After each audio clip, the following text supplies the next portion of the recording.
Maraming salamat po sa kay tatay na nagdala po sa akin sa barangay ni Kuya Jong Hilario na doon muna magpaumaga kasi pagod ako sa bar ni Ate Karel. Tapos magsisimba dapat ako kasi lang ginabi na po ako.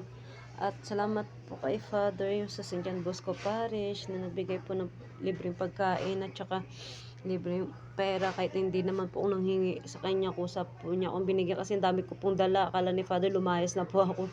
Umalis naman talaga ako muna sa bahay. Naghanap lang ako ng matitirang kumadlang people kasi may problema sa bahay eh. Kaso lang pinakausapan ko sila. Kaso lang wala eh, matitigas ang ulo. Paano ulila? Ganun talaga pala pag ulila na sa magulang.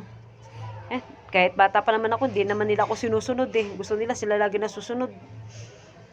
Kaya papalipas muna ako ng sama ng loob.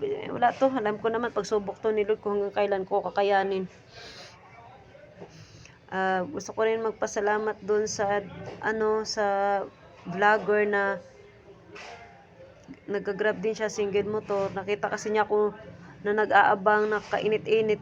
Nag-aabang doon kay Ate Karel sa labas ng Ibisibin para makuha ko sana yung sahod na sinasabi niya.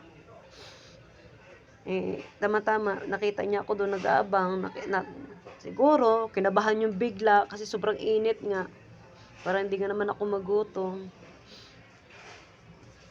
At saka gusto ko din magpasalamat doon sa sa mag-asawa sa labas ng Ibisibin na nagpatuloy sa akin. Bago yun sila eh. At saka yan, nung napasaya ko madlang people sa McDo sa Ibisibin, nilibre din po niya ako ng food. Alam ko gumagawa yan ng paraan si Lord na yung paraan kasi nga nagsiserve din ako sa kanya, nagbo-volunteer din ako sa simbahan dun sa Kainta.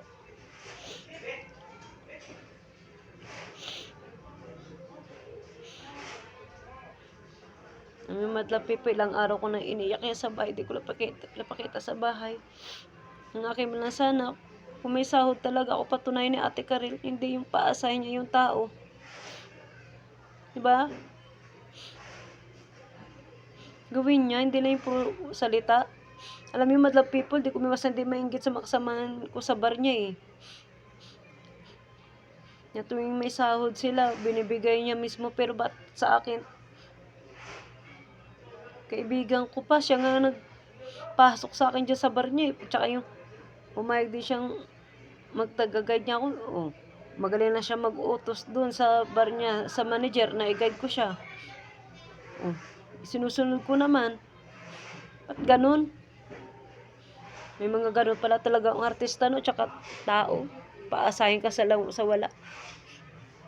Parang niluloko lang ako ni Ate Karel, madlang people eh. Spoil na spoil kasi sa asawa tsaka sa magulang. Yan, di na nila pinagsasabihan. Kung kayo sa sitwasyon ko, kahit sino, pababarangay siya.